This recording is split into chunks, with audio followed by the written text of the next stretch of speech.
इस चैप्टर का सबसे इंपॉर्टेंट टॉपिक। इसके ऊपर एक क्वेश्चन आता ही आता है एग्जाम के अंदर 6 मार्क में। कितने मार्क में? 6 मार्क में।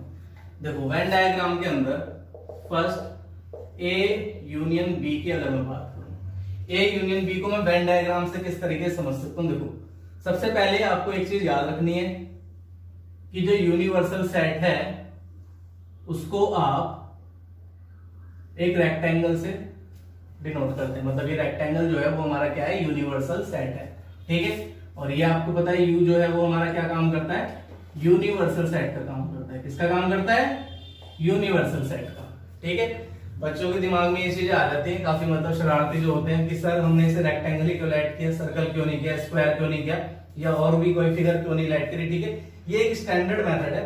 ऐसा कोई जरूरी नहीं है कि हमेशा जो है क्या नाम है आप यही लेना है या ऐसा ही कुछ है। हो सकता है आपके क्वेश्चन में कुछ अलग दे दे, ठीक है, लेकिन स्टैंडर्ड मेथड यही है जिसके अंदर आपको क्या करना है? एक रेक्टेंगल को यूनिवर्सल सेट मानकर चलना है। ठीक है, चलो ये आ गया मेरे पास एक सर्कल, ये आ गया दूसरा सर्कल। अब कहोगे सर्कल है क्या है?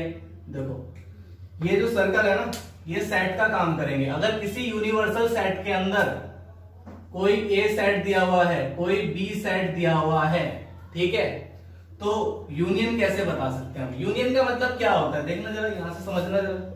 लेट ए 1 2 3, बी दे रखा है मुझे 2 4 6 8। ठीक है, हम जानते हैं कि ए यूनियन बी क्या होता है। सर पहले तो ए के सारे लिख दो, लिख दिए। उसके बाद बी के भी लिख दो, लेकिन जो रिपीटेड है उसको हटा देना। तो 2 रिपीट हो रहा है, 2 को मैं हटा के आगे लिख रहा हूं 4 6 एंड 8। ये आ गया मेरा क्या? A union B. तो यहां पर एक चीज पता चली, ए और बी के सारे एलिमेंट आ जाते हैं इसमें। क्या आ जाते हैं? ए और बी के सारे एलिमेंट आ जाते हैं। अगर इसकी बात करूं, मैं इस डायग्राम की बात करूं, अगर मुझे ये वाला पार्ट चाहिए तो मैं क्या शेड करूंगा? ध्यान से देखना जरा। ए को मैंने शेड कर दिया, बी को मैंने शेड कर दिया। क्या यही वाला पार्ट जो होगा मेरा, जो ब्लू मार्कर से मैंने अभी शेड किया है, वो ए यूनियन बी होगा? बिल्कुल होगा, क्योंकि ए यूनियन बी का मतलब क्या है? ए यूनियन बी का मतलब है कि ए और बी के सारे एलिमेंट, तो ए और बी के जो सारे एलिमेंट होंगे वो इन्हीं दो सर्कल में होंगे, इससे बाहर नहीं होंगे। ठीक है, ये चीज आपको क्लियर हो रही होगी। ये मिटा रहा हूं मैं। इसके बाद इंटरसेक्शन का बताता हूं आपको। ठीक है, देखो सेकंड मेरे पास क्या है? A intersection B. अगर मैं इन्हीं दो सेट का इंटरसेक्शन समझ रहा हूं वेन डायग्राम से, उसको कैसे समझूंगा? देखो ए सेट, ये मेरा बी सेट, ठीक है, ये एक ए सेट है, ये मेरा बी सेट। इंटरसेक्शन का मतलब क्या होता है? इंटरसेक्शन का मतलब देख लो जरा एक बार। अगर मेरे पास एक सेट है 1 2 3 और एक सेट है मेरे पास बी 2 3 4, तो ए इंटरसेक्शन बी क्या कहता है? ए इंटरसेक्शन बी कहता था हमसे कि जो कॉमन वाले हैं ना उनको लिख लो। कॉमन कौन से हैं? देखो 2 3 यहां, 2 3 यहां लिख दो। ठीक है, ये आ गई, यानी कि जो कॉमन है। इस फिगर की बात करूं, ए और बी सेट, ए और बी सेट के अंदर जो कॉमन पार्ट है, क्या वो ये नहीं आएगा? देख लो एक बार भाई, ए में भी आ रहा है और बी में भी आ रहा है। ठीक है, ये चीज मैं आपको बता चुका हूं कि पूरे यूनिवर्सल सेट में ए और बी दो सेट आ रहे हैं। इसके अंदर और भी सेट हो सकते हैं, हम दो की बात कर रहे हैं इसलिए दो को ही स्पेसिफाई कर रहे हैं। ठीक है, तो ए इंटरसेक्शन बी क्या आ गया? ये आ गया। इसके बाद और भी हमने सीखा था। क्या सीखा था? ए माइनस बी, बी माइनस ए, है ना डिफरेंस। चलो उसको भी कर लेते हैं एक बार डिस्कस। वो क्या होगा? ए माइनस बी, ये रहा हमारा यूनिवर्सल सेट, ये रहे हमारे दोनों सेट ए और बी। ठीक है यार, a माइनस बी का मतलब क्या बताया था मैंने? a माइनस बी का याद करोगे अगर आप, आपने वीडियोस अगर देखी है पहली, तो आपको समझ में आ जाएगा। ओनली a बताया था। क्या बताया था? Only a। ओनली a का मतलब सिर्फ और सिर्फ a चाहिए, b नहीं होना चाहिए, सिर्फ और सिर्फ a चाहिए। तो सिर्फ a वाला मैं क्या करूंगा? ड्रॉ करूंगा। ठीक है, ये जो इनका कॉमन पार्ट है, इंटरसेक्शन वाला पार्ट है, वो ड्रॉ नहीं करूंगा, ठीक है। कौन सा पार्ट ड्रॉ करूंगा, सिर्फ ए वाला। बी माइनस ए का मैं आपको निकाल कर नहीं दिखाऊंगा, क्योंकि बी माइनस ए में क्या हो जाएगा, सिर्फ बी कलर हो जाएगा, ठीक है। तो वो आप अपने आप फाइंड कर सकते हो। इसके बाद हमने अभी थोड़ी देर पहले डिस्कस किया कॉम्प्लीमेंट। क्या डिस्कस किया था, कॉम्प्लीमेंट। कॉम्प्लीमेंट को देख लो जरा एक बार। 4, ठीक है। ए कॉम्प्लीमेंट, ए कॉम्प्लीमेंट क्या होगा, देखो अगर मेरे पास एक यूनिवर्सल सेट है, ठीक है, जिसके अंदर सिर्फ ए सेट की बात करूं, इसमें दोनों नहीं बनाऊंगा मैं, हो सकते हैं बी और सी भी, डी भी, ई भी, कोई भी सेट इसके अंदर हो सकते हैं, ये यूनिवर्सल सेट है ना, हो सकते हैं इसके अंदर, लेकिन मैं किसके लिए कर रहा हूं, ए के लिए कर रहा हूं, तो इसलिए ए को स्पेसिफाई कर रहा हूं, ठीक है। ए नॉट कह रहा है मेरे से, क्या कह रहा है, ए नहीं चाहिए। यार एक बार बताना, यूनिवर्सल सेट में से ए नहीं चाहिए तो क्या चाहिए होगा, सोच लो, सोच लिया, ये तो चाहिए होगा। सारा यूनिवर्सल सेट सिर्फ ए को छोड़कर, ए वाले पार्ट नहीं चाहिए, तो ए को मैं हटा दूंगा, बाकी सबको कलर कर दूंगा, ये क्या आ जाएगा मेरा, ए नॉट आ जाएगा, ठीक है। इसी तरीके से मैंने आपको बताया था, ए नॉट जरूरी नहीं कि ए ही सेट हो, कोई और भी सेट हो सकता है, उसके ऊपर नॉट हो सकता है, जैसे कि for example A union B का इंटरसेक्शन, इसको कैसे फाइंड कर सकते हो, इंटरसेक्शन कह रहा हूं, कॉम्प्लीमेंट, ठीक है। कभी अगर बोलने में कुछ इधर उधर हो जाया करे तो अपना जो हमने कंसेप्ट पढ़ा है उस पर ही रहे, ठीक है।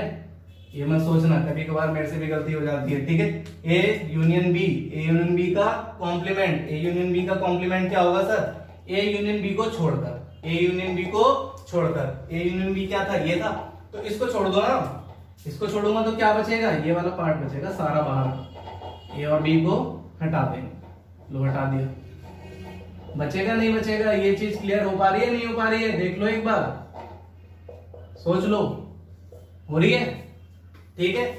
अब अगर मान लो a माइनस बी का कॉम्प्लीमेंट होगा तो इस a को छोड़कर बाकी सारे करूंगा, ठीक है। एक बार उसको भी दिखा देता हूं, चलो अगर कंफ्यूजन है, नहीं है तो बहुत अच्छी बात है, अगर है तो देख लो। मान लो a माइनस बी का कॉम्प्लीमेंट है, तो इसको कैसे बताएंगे हम,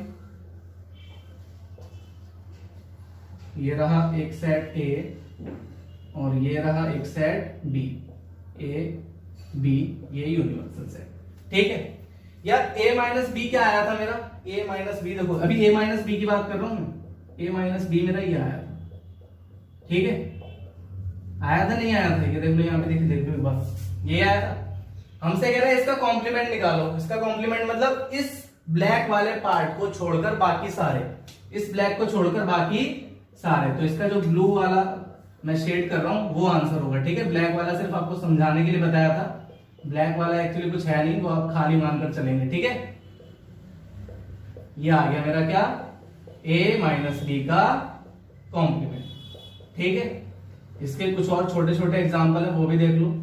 जैसे मान लो कि कई बार क्या होता है, वो लोग आपसे कह देंगे कि सर ऐसा कुछ मतलब शो करके दिखाओ जिसके अंदर a इंटरसेक्शन b जो है वो फाई है, a इंटरसेक्शन b क्या हो, फाई हो। इस कंडीशन को वेन डायग्राम पे शो करो, किसको, इस कंडीशन को। इस कंडीशन को कैसे शो करोगे, देखो एक साइड a बनाया, एक साइड मैंने b बनाया। आप बोलोगे सर अलग अलग क्यों बना दिए, अरे भाई दो साइड हैं, अलग अलग तो हो सकते हैं, यहाँ पर कॉमन आ रही थी कंडीशन, इसलिए कॉमन बना रहा था, लेकिन जरूरी नहीं कि कॉमन ही हो। देखो यहाँ क्या बोल दिया उसने, कॉमन फाई है, यानी कि उन दोनों के बीच में कुछ भी कॉमन नहीं है, कुछ भी कॉमन नहीं है, तो क्या करूंगा, उन दोनों को मैं अलग अलग बनाऊंगा। तो मैंने देखो ये अलग अलग बना दी, ठीक है। यानी कि यहाँ पर क्या होगा, इस केस में इन दोनों का जो इंटरसेक्शन है वो कुछ नहीं है, क्योंकि देखो ये दोनों एक दूसरे से कनेक्ट ही नहीं हो रहे, ए अलग है बी अलग है, ठीक है। तो इस कंडीशन के लिए इसको फॉलो करेंगे, ठीक है। ये सारे वेन डायग्राम आपको समझ में आए होंगे, ठीक है। ये तो थे कब, जब हमारे पास दो सेट हो, लेकिन हमारे पास अगर तीन सेट हो उसके लिए भी तो कुछ ना कुछ होगा, चार सेट हो उसके लिए भी कुछ होगा, ठीक है। फिलहाल तीन के लिए समझते हैं, जो आपके मतलब कोर्स में है, आपकी बुक में है, ठीक है। और आपके लिए सबसे ज्यादा इंपॉर्टेंट है तीन वाला वेन डायग्राम, तीन सेट वाला। चलो देखो इसको जरा, अगर हमारे पास बोल रहा है A union B union C, ठीक है, ये निकालो। ये हमारा कौन सा हो जाएगा 7th एक तरीके से, ठीक है। ये हमारा यूनिवर्सल सेट ए बी और ये सी, ठीक है। ये मेरा क्या ए सेट है, ये बी और ये सी, ठीक है। ये क्या मेरा एबीसी सेट है। अगर एबीसी सेट है, ठीक है, तो उसको किस तरीके से मैं शो करूंगा, इस तरीके से। अब इसके अंदर देखो अलग अलग चीजें हैं। अभी तो हमारे फिलहाल यूनियन की बात कर रहा है, A union B union C की बात करेगा, यानी कि ए वाले, बी वाले और सी वाले। तो इस कंडीशन के लिए तो ये सेटिस्फाई कर जाएगा, ठीक है। किसके लिए, इस कंडीशन के लिए। लेकिन अगर मेरे से मान लो वो पूछ लेता है A intersection B intersection C निकालो, जहां पर तीनों का इंटरसेक्शन आ रहा हो, ठीक है। तो तीनों का इंटरसेक्शन कहां आएगा, देख लो जरा एक बार, ए बी और ये सी। ध्यान से देखो कहां पर आ रहा है तीनों का इंटरसेक्शन, जहां पर तीनों सर्कल के पार्ट आ रहे हैं। नजर आ रहा है कुछ, देखो ये नजर आ रहा है। देखो ये वाला पार्ट जो है वो ए में भी है, बी में भी है और सी में भी है। तो ये जो ब्लैक वाला पार्ट है वो क्या होगा मेरा, A intersection B intersection C होगा, ठीक है। और अगर इन्हीं का नॉट लगा दूंगा तो इसको छोड़कर सारे, इसको छोड़कर सारे अगर इसका नॉट लगा दूंगा तो, ठीक है। नॉट के लिए बहुत अच्छे से आपको क्लियर हो गया होगा, नॉट में दिक्कत नहीं आएगी। यहाँ पर ये सब भी क्लियर हुआ होगा।